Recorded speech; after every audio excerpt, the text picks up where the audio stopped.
Bom dia, Bibarque, graça e paz, tudo bem? Estamos mais aqui uma manhã, nessa EBD maravilhosa, aprendendo um pouco mais do livro de Hebreus. Hoje eu estou com a minha amiga Bruna Bom dia. e a gente vai estar falando de um assunto interessante, porque todo o livro em si é interessante, mas essa aula me impactou bastante, porque a gente vai falar de todo o caminho da peregrinação. Como assim o caminho da peregrinação? A nossa vida cristã, a jornada que a gente faz aqui. Às vezes a gente aceita Cristo e começa uma caminhada, mas às vezes não sabemos o que acontece nessa caminhada. E o interessante dessa aula hoje, Bruno, é que a gente vai ver exemplos do Antigo Testamento para que a gente não venha a cometer certos tipos de erro, entendeu? Mas antes da gente começar, eu quero instruir você, entendeu? Pedir a você, no caso, que vocês venham a baixar a revista da EBD esse semestre. Ela está lá no nosso aplicativo, na aba de downloads. Você baixa a revista. Hoje nós vamos falar a lição número 5. Então você baixa lá a lição, acompanha a gente, entendeu? Porque a gente tem um tempo muito curto, né, Bruno? Então o máximo que a gente fala aqui são pequenas explanações do assunto.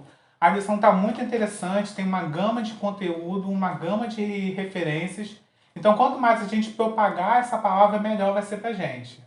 Antes da gente começar, Bruno, eu queria pedir para você orar, para a gente iniciar e pedir ao Espírito Santo, né, que venha falar com a gente nessa manhã.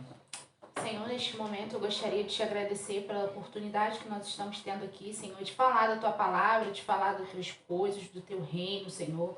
Senhor, nos ensina a sermos cristãos melhores, obedientes, Senhor. Nos ajuda a cumprir, Senhor, o legado que o Senhor deixou para nós aqui na terra, Senhor. Que essa aula seja produtiva, Senhor. Abençoa o Diego, Pai, que da boca dele fluam rios de águas vivas, Senhor. E que possam inundar, encher e abençoar todos aqueles que estão nos assistindo, Pai. Em nome de Jesus, amém. Amém. Pessoal, a nossa lição hoje, o texto básico, ele está em Hebreus 7 a Hebreus 4:13, ou seja, um texto básico grande, porque nós vamos estar falando hoje sobre o processo da caminhada cristã, a peregrinação. Se vocês observarem, Bruna, essa lição, a gente vem mostrando um pouco do estudo de Hebreus, sempre essa questão de comparação. A superioridade de Cristo em relação ao Evangelho, aos anjos, a pessoas de Moisés, aos sacerdotes. E hoje a gente vai falar um pouco sobre essa caminhada. Por quê? Um grande medo do autor de Hebreus era que quando a pessoa se convertesse, ela viesse a se perder no caminho devido a práticas de exemplos antigos. Como assim práticas de exemplos antigos? A gente tem uma parte na história do povo de Israel em que a gente saiu do Egito. O povo de Israel ficou cativo no Egito e quando ele sai e vai para o deserto e começa a peregrinar rumo a Canaã, vários acontecimentos se fazem ali em que começa a desmotivar ou até mesmo desviar o propósito do povo. Foi interessante que naquela época a gente observar, e o autor também observou, que em várias partes do texto básico ele vai falar para a gente se lembrar e ter atenção naqueles acontecimentos.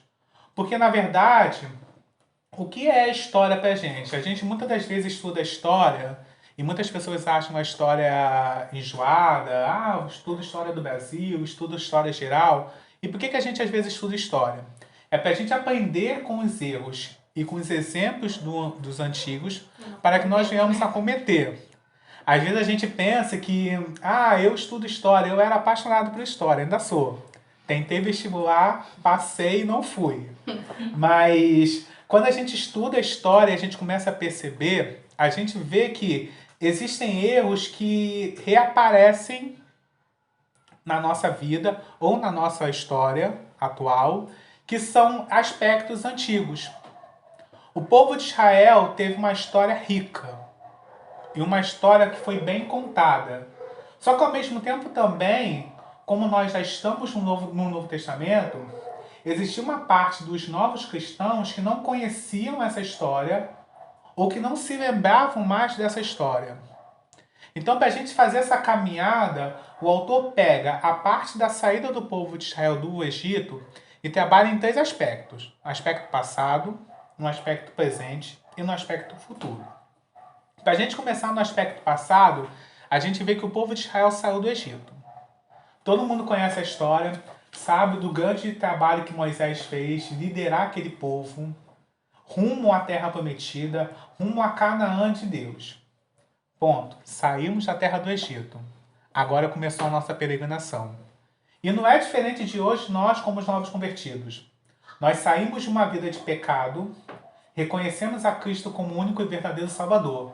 Nesse ponto nós começamos a nossa peregrinação. E aí como que nós vamos seguir, né, adiante? Quando você estava falando aí do histórico, né, do que traz, ele serve muito para os dias de hoje, né? Sim. Porque nós estamos na nossa peregrinação cristã, nós estamos nessa caminhada. E muitas das vezes a gente se perde com o povo do Egito, né, que saiu do Egito, com o povo que saiu do Egito por questão de desobediência, de não obedecer a Deus, né, no que ele falava, nas orientações que davam, de querer, de ter desejo de voltar, né, para a antiga vida, para a velha vida, como você falou, um novo convertido que olha para trás e sente o desejo de repente de voltar, né, de ter aquela vida que tinha antes, e os outros aspectos que ainda você vai mencionar aí, que vai, né, nos levar a trazer isso tudo para a atualidade, né, o quanto isso é atual. Sim. Um ponto inicial da questão do aspecto do passado foi a incredulidade do povo. O povo de Israel, quando saiu do Egito, Bruna, eles viram o milagre de Deus na terra. O mar se abriu, a coluna de fogo, o maná que descia do céu. Mas ao mesmo tempo que eles viram isso, uma certa geração viu, outras gerações não viram. E essas gerações que não viram, ela não acabou sendo impactada com a importância desse milagre. É muito bom a gente ouvir histórias, a gente aprende com o passado. E a gente instrui os nossos filhos com a história. Uma mãe, quando conta para o filho a história do povo de Israel, ela, na verdade, ela está explicando a ele como aquele povo, que em vista de toda a terra era um grão de areia, conseguiu se transformar hoje no povo de Deus. Nós somos povo de Israel por adoção.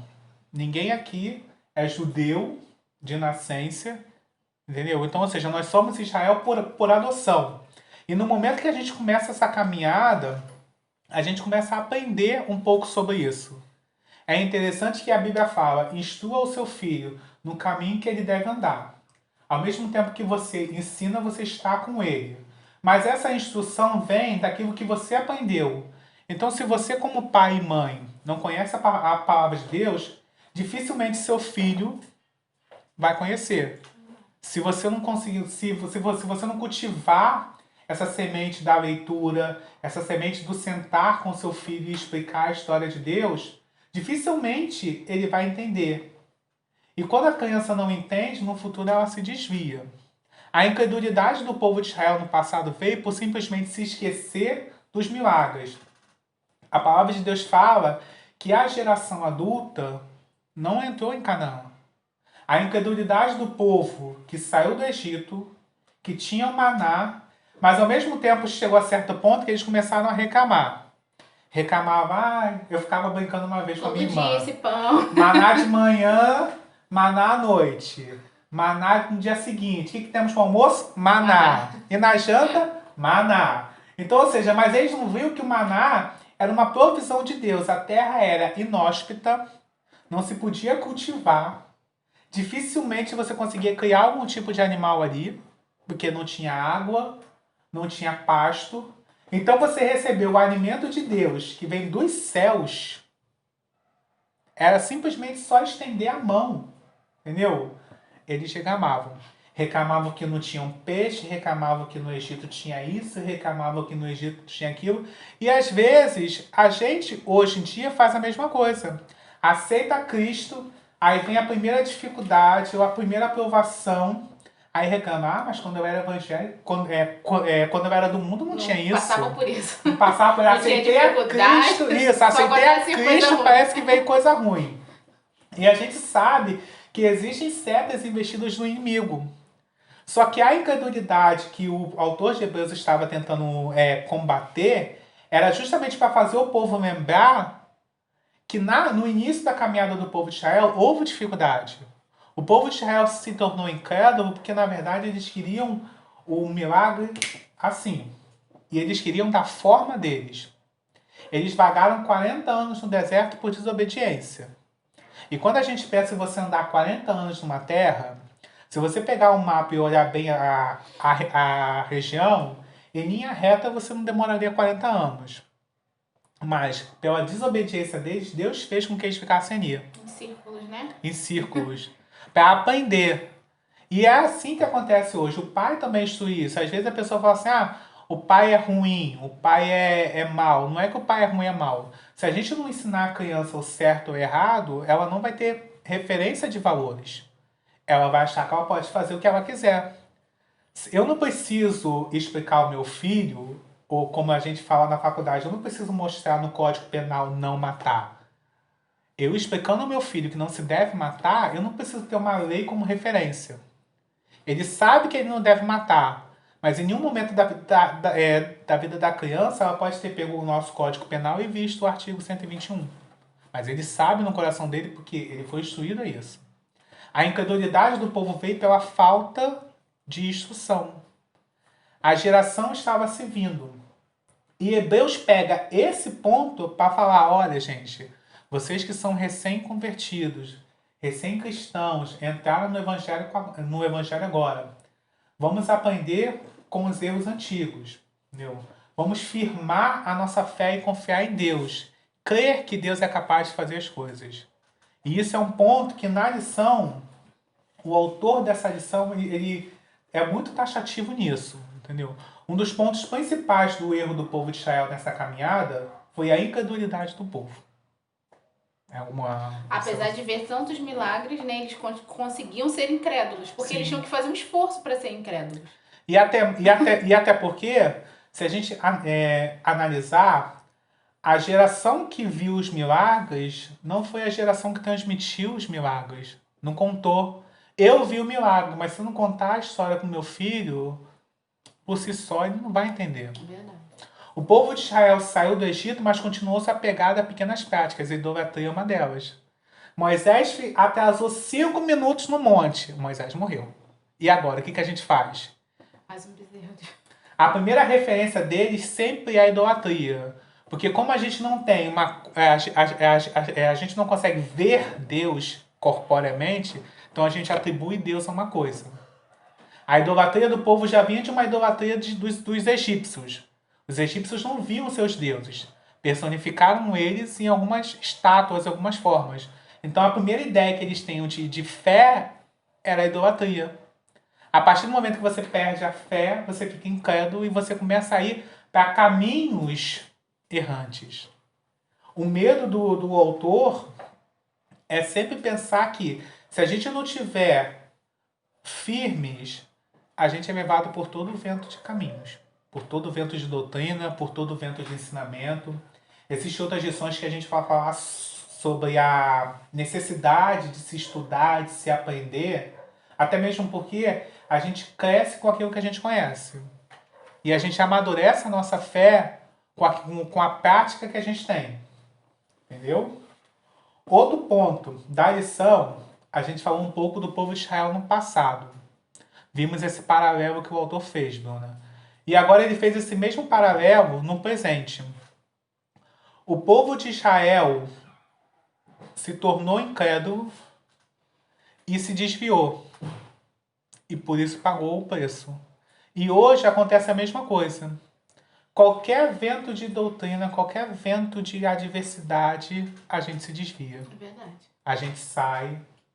É mais fácil sair, é mais fácil não fazer, você abster, do que orar a Deus e tentar seguir em frente. Eu acho que está muito relacionado à questão da constância, né? O ser humano... hoje, o cristão hoje ele é muito inconstante. Então, assim, se de repente passar por uma dificuldade um pouco mais, né, algo mais difícil, assim, uma dificuldade mais severa, automaticamente já desiste ou para, porque vai dar trabalho. Sim, não quer investir em oração, em jejum. E também não quer, Bruna, se submeter à doutrina.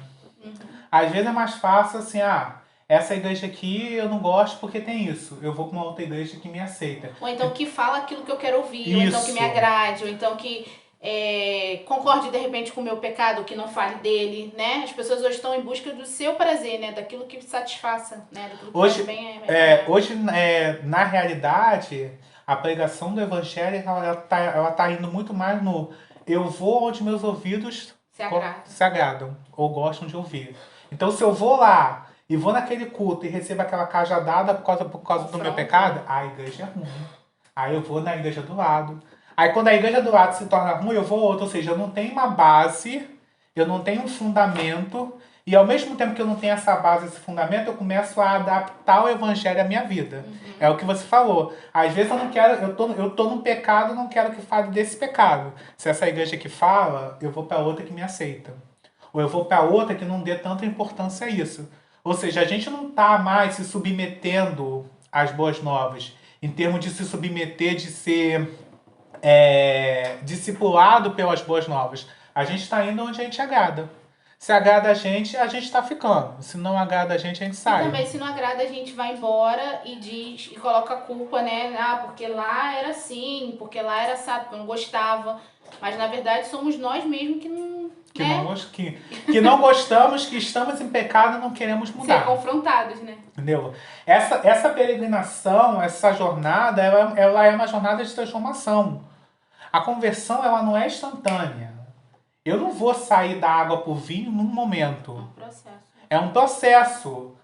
É um processo de que uma pessoa que era ladrão, ela para da prática de roubo, se arrepende daquilo, paga a sua dívida com a sociedade e se torna uma pessoa. Isso é conversão. E esse processo não é de segunda para terça, nem de quarta para quinta. É um processo em que ele vai deixar vício, ele vai deixar práticas, ele vai deixar comportamentos que levavam ele a roubar, ele vai se tornar uma nova criatura. Isso é a jornada. Isso o povo o autor de Hebreus fala muito para o seu povo. Gente, vamos dar ouvidos ao passado para que nós não venhamos a cometer os erros no presente. E agora falando um pouco do futuro. Porque ao mesmo tempo que hoje a gente quer adaptar o evangelho, se no futuro a gente não ficar firmado, a gente tende a se desviar. Entendeu? Só que também a lição fala, e é muito interessante, que o descanso do evangelho, ou o descanso das boas novas. 6 dias o Senhor trabalhou e no 7º descansou. Esse descanso que Deus fez, ou esse descanso que Deus proporciona, é o que o autor fala do futuro. A visão que ele dá da nossa jornada para o futuro é o descanso. Só que esse descanso não vem só no céu de glória. Não vem só após a minha morte. A gente começa a descansar a partir do momento que a gente aceita Cristo como Senhor e Salvador e a gente transfere o nosso fardo, aquilo que a gente carrega, as nossas preocupações para Ele e pega o fardo dele, que é manso e leve, e começa a viver as boas novas. O descanso. É obviamente que a carne em si ela vai descansar, porque nós vamos morrer. Do pó viemos e do pó voltaremos. Mas o descanso de estar em Cristo vem justamente das boas novas. O povo de Israel não descansou na sua totalidade. O povo todo daquela geração não entrou. A gente sabe que vários adultos não entraram por causa da sua incredulidade. Entendeu? Ou seja, o descanso de Canaã também não pode ser simbolizado como o descanso de Deus na terra. Nós estamos descansando, vivendo em Cristo na terra. Mas o nosso descanso do Senhor, do 7º dia, daquilo tudo, vem com a vinda de Cristo. Porque aí sim nós vamos repousar eternamente. E às vezes eu brincava que eu quero repousar eternamente mais um ano. Porque a gente quer viver em Deus, na presença de Deus. Eu tinha um amigo, e depois eu fiquei pegando esse hábito, que ele sempre dizia que a vida eterna para ele é ele ficar embaixo de uma macieira, com o rio passando e ele deitado. Ele falou assim, a minha visão de céu, a minha visão de descanso é essa. Porque eu lembro que Adão e Eva estavam parados no paraíso, não faziam nada, ficavam o dia inteiro só no descanso de Deus. E eles preferiram pecar e sair do descanso. Então, o meu descanso é a minha macieira. O meu descanso é está no jardim. Essa era a ideia dele de céu e de descanso. E às vezes, e muitas das vezes o cristão se pega esse descanso físico. Só que o nosso descanso em si é estar com Cristo. Adão e Eva tinham um privilégio tremendo. Todo final da tarde Deus vinha e estava no jardim, andava no jardim com ele. Eles preferiam perder essa intimidade e pecar. Seja por vontade de Deus, porque fazia parte do plano de Deus, sim. Mas para você ver como é que o povo às vezes se esquece do que é bom e tende-se a voltar ao mal. Foi assim com o povo de Israel. Um prazer momentâneo, né? O povo de Israel foi escravo basicamente ou mais de 450 anos no Egito.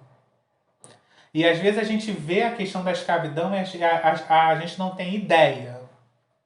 A história diz, pelo menos a história do Brasil, fala como os senhores tratavam os escravos. E a gente pensa que mesmo daquela forma, porque os egípcios também não eram muito diferentes. Se daquela forma você é liberto e você quer voltar daquilo, ou seja, o autor estava com medo justamente disso.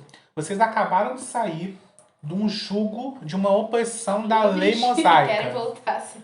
Mesmo assim, vocês querem voltar às práticas que vocês faziam antigamente. Ou seja, havia no povo aquela inclinação a voltar ao caminho. E no momento que a gente faz essa jornada e segue ela até o fim, a recompensa com certeza é o descanso, mas tão somente é a presença de Deus. O descansar nosso é estar em Cristo, seja aqui na terra, seja no céu. Então que hoje, nessa manhã, você possa começar a entender. A caminhada é difícil. Mas se a gente não aprender com os erros do passado, a gente tende a voltar ao nosso velho homem. É interessante você pegar depois e ler o texto base e perceber como o autor trabalha essa questão. Ele é muito taxativo e positivo certas vezes. Gente, atentem-se ao passado. Aprendam com o passado. Às vezes a gente, hoje em dia também, a gente não aprende com o nosso passado. Existiram erros que a nossa sociedade cometeu há alguns anos, que se a gente não se atentar, esses erros voltam. Numa outra roupagem, de uma outra forma. Mas quando a gente aprende em Cristo e a gente aprende a palavra de Deus e estuda a palavra de Deus, a gente começa a perceber essas nuances. Aí a caminhada se torna mais cansativa quando a gente não tem esse entendimento. O autor fica preocupado com isso, porque aí nós temos neófitos na fé. Se você não cuidar, se você não zelar, toda aquela geração se perde. Entendeu? Gente, é isso. Eu acho que deu para dar uma ideia geral, né, Bruna, de como é a lição. Peço a vocês que leiam a referência, baixem a revista, estudem. O livro de Hebreus é muito interessante, as lições são ricamente elaboradas, só que o nosso tempo também não é muito vasto para falar sobre elas. Então, eu peço a vocês que orem a Deus, busquem entendimento e estudem.